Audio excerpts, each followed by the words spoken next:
Hello friends, इस video में हम डिस्कस करेंगे the various parameters of investments. देखिए, कोई भी इन्वेस्टर है, चाहे उसको 5,000 रुपए इन्वेस्ट करने हैं, चाहे 5 लाख रुपए इन्वेस्ट करने हैं या 5 करोड़ रुपए इन्वेस्ट करने हैं, मैं डिस्कस करना चाहूंगा 4 बेसिक पैरामीटर्स को। एक है हमारी फंड्स की सेफ्टी। सबसे पहले तो हमें यही डर लगता है कोई हमारा पैसा लेके भाग न जाए। नहीं, हम सोचते हैं यार जो रिटर्न मिलेगी, जो होगा वो बाद की बात है, जो है कम से कम वो हाथ में से ना जाएगा, है ना। होते हैं ना, a bird is better, a bird in hand is better than 2 in Bush. तो हर इन्वेस्टर की एक सोच होती है। तो सबसे बड़ा क्राइटेरिया कहीं ना कहीं हमारी सेफ्टी ऑफ फंड्स को रहता है। दूसरा क्राइटेरिया है लिक्विडिटी। उस पैसे का फायदा है क्या जब जरूरत पड़ने पर काम ना आए। आज मैंने कहीं पर इन्वेस्टमेंट कर दी ये सोच के कि बहुत अच्छे रिटर्न्स मिलेंगे, लेकिन अगर वो इन्वेस्टमेंट लिक्विड नहीं है तो हमें लगेगा कि यार कुछ मजा नहीं आया। लिक्विडिटी का मतलब है जब जरूरत हो तब पैसा आपको वापस मिल जाए। तीसरा, रिटर्न्स। अब अगर आप अपने पैसे को अपने घर के संदूक में 3 तालों में बंद करके रखें तो वो लिक्विड है, जब मर्जी यूज कर लो, सेफ भी है मोर और लेस, आप घर में डटे हो गार्ड की तरह से, लेकिन रिटर्न्स कुछ नहीं।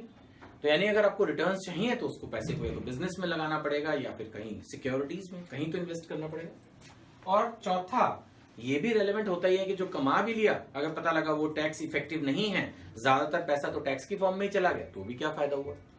तो इन सारे क्राइटेरियाज को देखते हुए एक इन्वेस्टर ये डिसाइड करता है कि मुझे किस चीज में इन्वेस्ट करना है। अब मैं म्यूचुअल फंड्स पे वीडियो बना रहा हूं तो आप जरूर सोचोगे कि मैं हर चीज में यही बोलूंगा कि म्यूचुअल फंड ही बेस्ट है, म्यूचुअल फंड ही सबसे ज्यादा सेफ है, म्यूचुअल फंड ही लिक्विड है, म्यूचुअल फंड की रिटर्न सबसे ज्यादा है, म्यूचुअल फंड ही टैक्स में सबसे अच्छा है। नहीं, सॉरी, मैं ऐसा नहीं बोलूंगा, और ना ही एज एन एडवाइजर, ना ही एज एन इन्वेस्टर आप सोचे, ना एज एन एडवाइजर आप दूसरों को एडवाइस करें, क्योंकि ये सच है भी नहीं। अब मैं देखता हूं तो पहले मैं बात करता हूं सेफ्टी की। देखिए, अगर आप सेफ्टी के एंगल से देखें तो गोल्ड बहुत अच्छा है, सेफ्टी के एंगल से देखें तो प्रॉपर्टी अच्छी है, लेकिन आमतौर पर इन दोनों के ही रिटर्न्स बहुत पुअर है। आज की तारीख में रेंटल इनकम साल का 3% 4% भी ढंग से नहीं दे रही है। गोल्ड के भी रिटर्न्स 3-4% 5% पे जा रहे हैं। तो सेफ्टी तो है, मानता हूं। म्यूचुअल फंड यूनिट से अगर मैं गोल्ड को कंपेयर करूं, प्रॉपर्टी को कंपेयर करूं, तो सेफ्टी तो बेटर है, डेफिनेटली मैं बोलूंगा बेटर है, लेकिन रिटर्न्स के मामले में इतना पुअर हो जाता है कि कुल मिलाकर ज्यादा मजा नहीं आता। बट फिर भी अगर आपका क्राइटेरिया सेफ्टी ही है तो ऑब्वियसली, लेकिन गोल्ड में भी, अब मैं चलो एकदम मेरे दिमाग में भी स्ट्राइक किया तो मैं आपके साथ शेयर करता हूं। गोल्ड सेफ है, मानता हूं, लेकिन कल को अगर गोल्ड फिजिकली चोरी हो जाए फिर वो रिस्क है ना। म्यूचुअल फंड में वो रिस्क नहीं है। प्रॉपर्टी में रेयर चांस है, बट कई बार प्रॉपर्टी पे कब्जा हो जाता है, पेपर्स गलत बन के आ जाते हैं, रजिस्ट्री आपने जिससे खरीदा वो रियल ऑनर ही नहीं है। तो इवन वहां पर भी पूरा ध्यान रखने के बावजूद वहां पर ऐसा कोई एकदम सेबी जैसा स्ट्रॉन्ग रेगुलेटर नहीं बैठा हुआ है म्यूचुअल फंड यूनिट्स के ऊपर जैसे बैठा रखा है उन्होंने। सो सेफ्टी के एंगल से भी मैं घूम के, आई एम सॉरी, बट मुझे ऐसा लगता है कि mutual fund units comparatively safe हैं। एक एक्सपीरियंस फंड मैनेजर आपका पैसा सेफली इन्वेस्ट कर रहा है, सेबी जैसा स्ट्रॉन्ग रेगुलेटर ऊपर बैठा है, तो यहां पर भी म्यूचुअल फंड यूनिट्स किसी सेंस में पीछे नहीं है। लिक्विडिटी में तो खैर मैं बोलूंगा जी mutual fund is one of the best. Liquidity आप देखिए गोल्ड का, गोल्ड भी हाँ वैसे लिक्विड है, बट गोल्ड में भी क्या होता है, आपको बेचने जाने के लिए एक शॉप अच्छी ढूंढनी होगी जो तुरंत आपके पैसे दे दे, और उसमें भी अगर आपके पास माना करोड़ों का गोल्ड है तो शायद एकदम हर कोई शॉपकीपर आपको करोड़ों रुपए पकड़ाने देगा। हो सकता है वो आपके साथ चीट करे, बोले जी आपका गोल्ड प्योर नहीं है, जब तक आपने उसी से ना लिया हो, उसके बिल्स ना संभले हुए हो। कम से कम म्यूचुअल फंड में ऐसी कोई प्रॉब्लम नहीं है। आप कितना, आप म्यूचुअल फंड में अगर 1000 रुपए भी बेचना चाहें तो भी बेच सकते हैं। हाँ, ये भी पॉइंट है, ये अलग पॉइंट है, लिक्विडिटी में ये एक अलग पॉइंट है, थोड़ा सा इस पर ध्यान दीजिए कि जैसे मान लेते हैं मैंने एक प्रॉपर्टी खरीदी 50 लाख की, अब मुझे 5 लाख की जरूरत है, तो मैं ऐसा तो नहीं कर सकता नहीं कि चलो यार ऐसा करते हैं कि इस प्रॉपर्टी का बाथरूम बेच देते हैं, या इसके सिर्फ दरवाजे बेच देते हैं, या इसकी सिर्फ एंट्री का एक हिस्सा बेच देते हैं। आमतौर पर प्रॉपर्टी में ये ऑप्शन नहीं होती, बट म्यूचुअल फंड में तो बड़ा पॉसिबल है।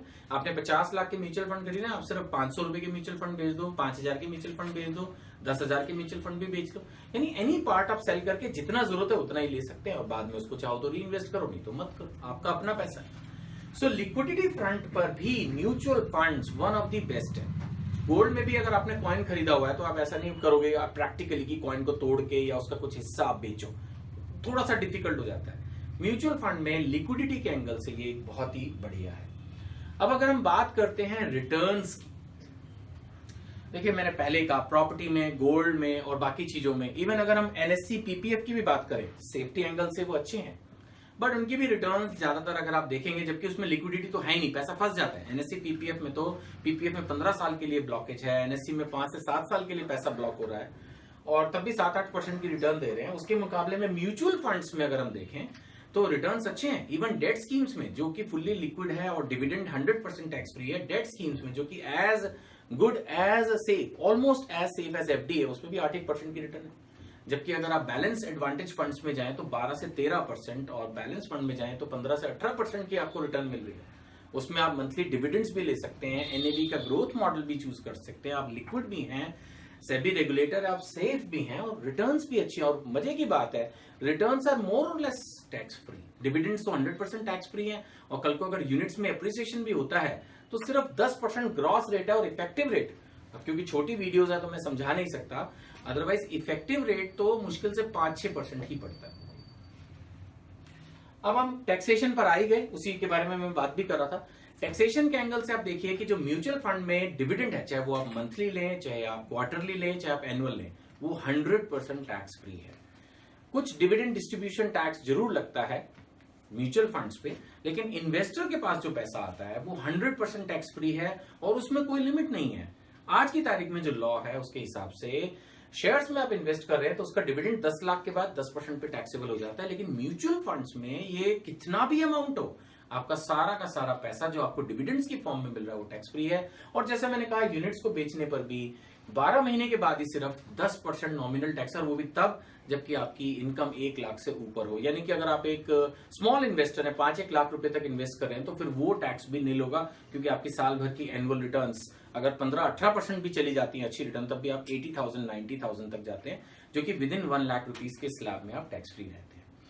तो अगर हम देखें तो जैसा मैंने कहा, म्यूचुअल फंड्स में अगर हम इन्वेस्टमेंट कर रहे हैं तो हमें जो हमारे 4 पैरामीटर्स हैं उनको हमेशा देखना चाहिए। हम जिस भी इन्वेस्टमेंट में जा रहे हैं, क्या वो सेफ है, क्या वो लिक्विड है, क्या वो हमें सफिशिएंट रिटर्न्स दे रही है, और साथ साथ उसका टैक्स इफेक्टिव होना भी जरूरी है। मैं थोड़ा बायस्ड हो सकता है अपनी स्पीच में रहा हूं, मैंने न्यूट्रल रहने की कोशिश की, लेकिन फिर भी क्या करूं, म्यूचुअल फंड्स हैं ही इतने अच्छे कि मुझे लगता है कि कहीं ना कहीं थोड़ा अमाउंट तो सबको जरूर इन्वेस्ट करना चाहिए। मैं ये नहीं कह रहा आपके पास 10 लाख है तो आपके 10 के 10 लाख आप म्यूचुअल फंड में इन्वेस्ट करें, बट एक बार शुरुआत में, और म्यूचुअल फंड में स्टार्ट तो आप 1000, 5000, 10,000 से भी शुरू करके देख सकते हैं। तो म्यूचुअल फंड इन चारों पैरामीटर्स पर खरा उतरता है and definitely it is one of the best bet. पैसे को कमाए तो म्यूचुअल फंड से अच्छी कोई ऑप्शन नहीं है। Thank you.